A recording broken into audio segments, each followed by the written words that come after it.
Yes, absolute freedom from suffering is actually possible by Devansh Agarwal. So, absolute freedom from suffering, huh? Yes, that should be the goal. The absolute goal. Freedom. Now I know most countries already are, and gone are the days of physical slavery, but here I'm talking about us, the mental slaves that we have regressed into. Most of us won't even dream of something like this ever becoming a reality, and that itself is a testimony to the fact that how badly wounded we are in our own headspace. If you're doing something right or making mistakes, you have to be free from it. Because ultimately, we have an imperfect mind and body, so mistakes are inevitable. It's our nature. We learn by mistakes. In fact, let me rephrase that. We learn by correcting our mistakes. Yeah, that seems politically more correct. Right or wrong is in the mind, and one can only transcend all the right and wrong and turn all the suffering by asking who he really is. The impertinent question, who am I, should be questioned again and again and again until you're effortlessly stabilized with it. Don't ask this question just to get it over with, because then you will be trapped. Don't ask this question in a way that you want an answer to this, because if you want an answer, you will only get the answer which will be based on your prior knowledge and understanding about it, which isn't enough. Whatever you have understood so far will be the basis of your so called imaginative answer to that paramount question, and you will be over it just like that. That's not the aim here. Let it just sink deeper and deeper into you and keep it in like a mantra. This is the only way to get complete freedom from suffering once and for all. Though I must tell you, the most important thing to understand here is that in order to walk down this path, you gotta have infinite patience coupled with absolute enthusiasm.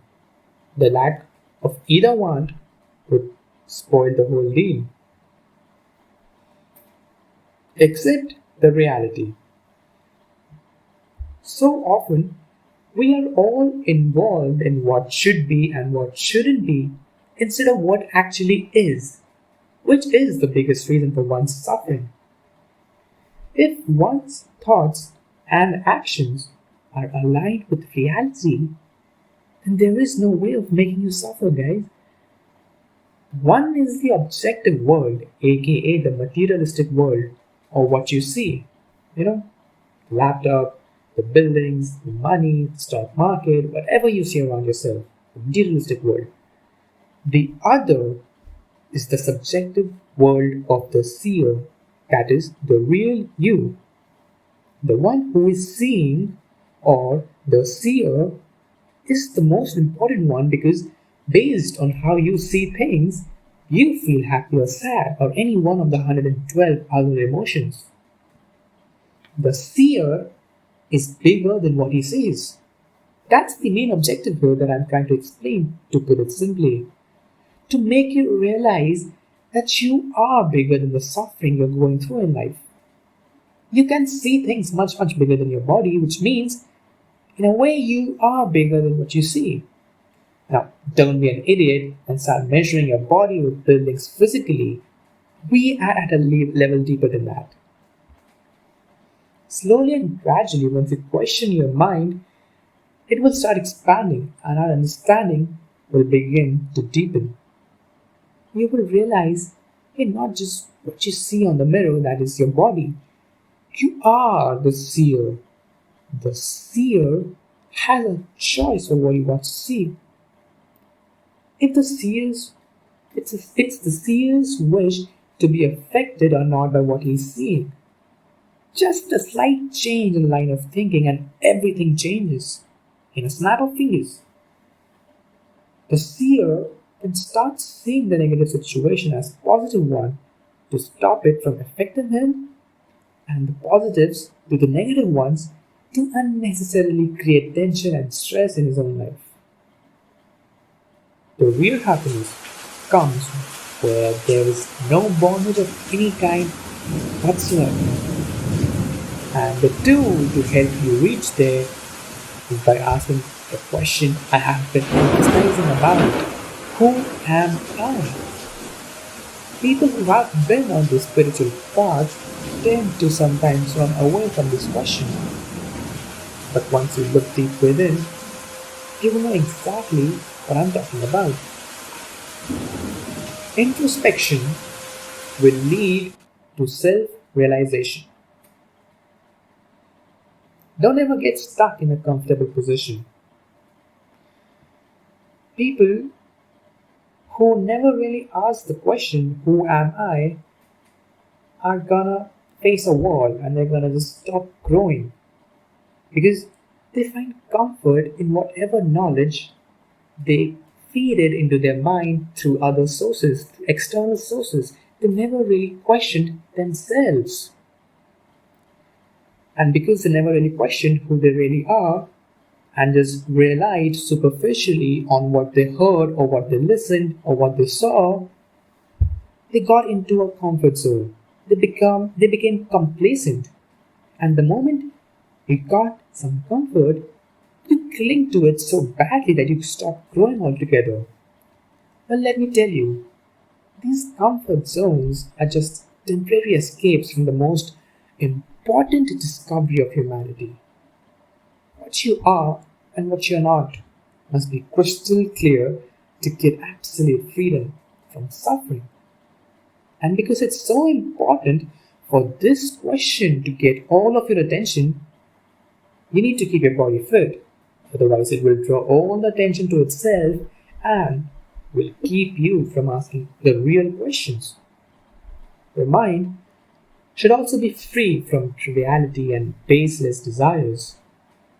Financially, also, you should be secure at a certain level to not worry about it all the time. If you actually want freedom, then you gotta design your life intelligently. Your health, your line of thinking, your beliefs, your relationships, financial conditions, etc. Your whole life should be designed in such a way so that you can stay with this question for the rest of your life until the question dies itself. Nothing is conclusive in this world. What happens in this world generally is that you choose a profession, let's say doctor. So, can you now ever say that you have understood the whole medical field? Well, of course not. It's not conclusive. Something new will keep on coming and discovering, and you will keep on increasing your knowledge. The same goes for every field there is out there.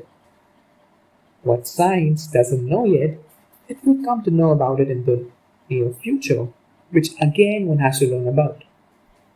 So it's basically a never-ending process.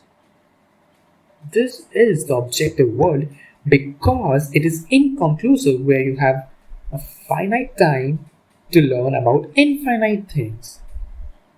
But understanding the subjective world is real intelligence. The subject from which everything exists and depends upon. And to realize that subject is the real me. This is the only thing in the world which you can call conclusive or ultimate. Only the knower of self can cross the ocean of suffering. You can call it the truth or the self or God, it's the same thing essentially.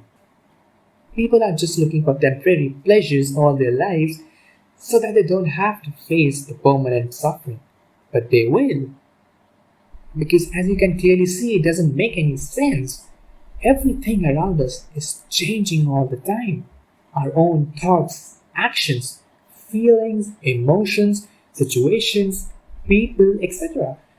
Well, there gotta be something that isn't changing at all.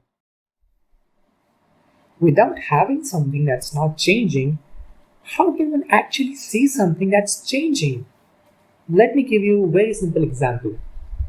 A movie hall has to have a screen that is fixed in one place to see something that's changing. The projector, along with the millions of pixels that are being projected on a screen, the pixels are keep on moving here and there, but the screen doesn't move. If the screen also keeps on changing, then how will you watch the movie? Similarly, this ever changing world is dependent on something constant, just like the movie screen, which is why you can see the change, which is why the change is happening in the first place. The thing that doesn't change. When you dream, it comes and goes. You know that what you saw in the dream wasn't actually happening to you. This itself is a big realization, actually. Now, the body is also changing. Every second, millions of cells form and die. So, why are we saying that we are this body? It's the same thing as a dream. When we are not what we see in the dream, then why do we say that we are what we are when we come out of that dream? Food for thought. We don't think like this, and this itself is the biggest issue. We're not inquiring enough. We're not understanding that whatever is changing is dependent on something. If I am changing, then what is the screen which is fixated on which this body is changing? And am I really what is changing? What if I am that screen that is constant and never changes?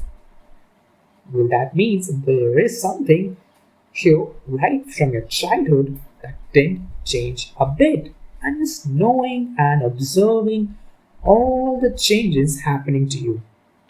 Something is definitely there that saw the situation in your childhood and is currently seeing the present as well, while remaining totally untouched.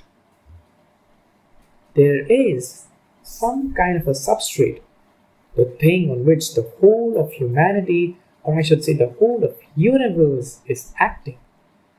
This is like peeling an onion which will unfold layer by layer. The problem is that I am saying all this from a different standpoint and you are receiving it from a different one. So different people will naturally comprehend it differently.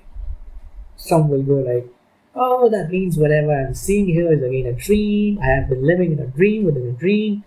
No guys, this is no inception going on. Well, an example will make things simpler for you. Let's just compare our bodies to a camera.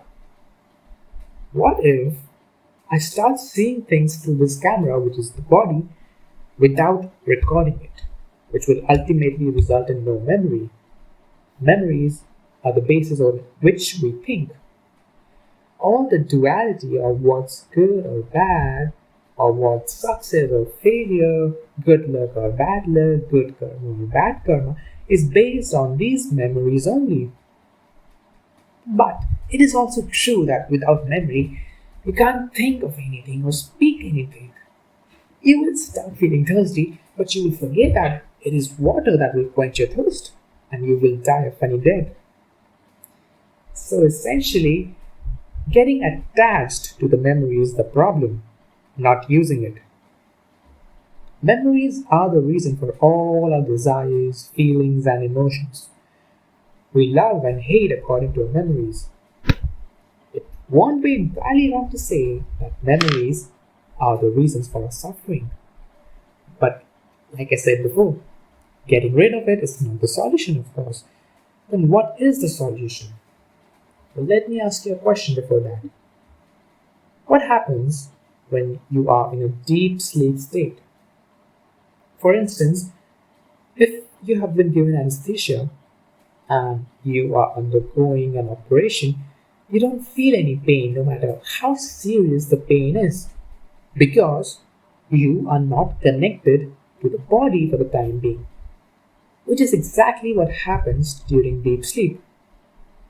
That means You are not in the instrument, that is the body, but at rest. While you are sleeping too, you kinda leave your instrument or your five senses for a while. You stop reading the signals you get from your senses. If you hold on to even one of them, then you won't be able to sleep in the first place. The more tired you are, the faster you fall asleep because you don't want to think at that point or use any one of the other senses. And when you go into a deep sleep, voila, you don't feel any of that tiredness, do you? So, what exactly happens while we sleep? What was there during that time period when you were in deep sleep? If you say you don't know, then are you saying it from your mind? But what was there actually? Don't get entangled with your own thought process. Talk about what you experienced. They both are different. One is knowledge and the other is experience. Even if you say that nothing was there or I have no idea or I felt that it was all blank, empty, then this itself means that there was something or someone who experienced that nothingness. But the question is, who was it? During sleep, you just watch like a camera that is seeing things but not recording anything. You are the one who's aware of the outside world, the dream world, and the experience of the absence of both the worlds. If you look closely in your mind, then you will see that sometimes there is a gap between two thoughts. So, where were you in that gap? Nowhere, right? This is the experience of being blank for some time. Now, this is called a real experience, not any beliefs you conjured up out of nowhere. Let me give you another example. Let's say you went to a forest at night and there is a rope hanging from a tree. And you saw the rope, but it wasn't clear since it was dark. If there wasn't a rope in the first place, then it wouldn't be a problem, but it is there. And since you can't see that properly, you assume that it's a snake instead of a rope and are now terrified. On the other hand, another guy who visited the forest also looked in the same direction, but he's under the misguided interpretation that it is a gold chain hanging down the tree and wants to grab it at any cost. Desire and fear are the two things that drive 99.99% of all the humans' actions in life. If he sees the rope as it is, and not just see, but realize that what he's seeing is not actually any different from him, then he is actually awakened. Once you are free from all the desires and fears, then and only then you are actually free from everything. Then only you can take some next level actions. Even if you fail, you won't suffer because your actions were not based on some materialistic desires. Most of us struggle to gain freedom from suffering, stress, anxiety, depression, and fear. And the main reason is that our laziness gets the better of us, and we never get to the bottom of the real problem. We are just trying to rectify the effects and not trying to understand the cause. So, if we go down this path, all we will find is temporary happiness, and in return, we will get permanent suffering because here, our happiness is based on something that's changing all the time. Everything is changing so rapidly in this world that to get absolute freedom from suffering, we need something that remains constant or is not changing at all. We need to let go of our so-called identities. Our bodies, emotions, feelings, desire, everything is temporary and isn't gonna last. Hence, as long as we are attached to the impermanent, as long as we extract our happiness from variables that are changing, suffering is inevitable. We can get freedom from suffering and be in everlasting joy only if we see it as a fact and not just as some mere theory, but at an experiential level, that we are the constant that never changes. We are the screen that is fixed. We are the sky that doesn't go anywhere, unlike the clouds that keep on coming and going. That is the only way of being absolutely free from suffering. Absolute freedom is possible only for those who have the balls to question their very lives.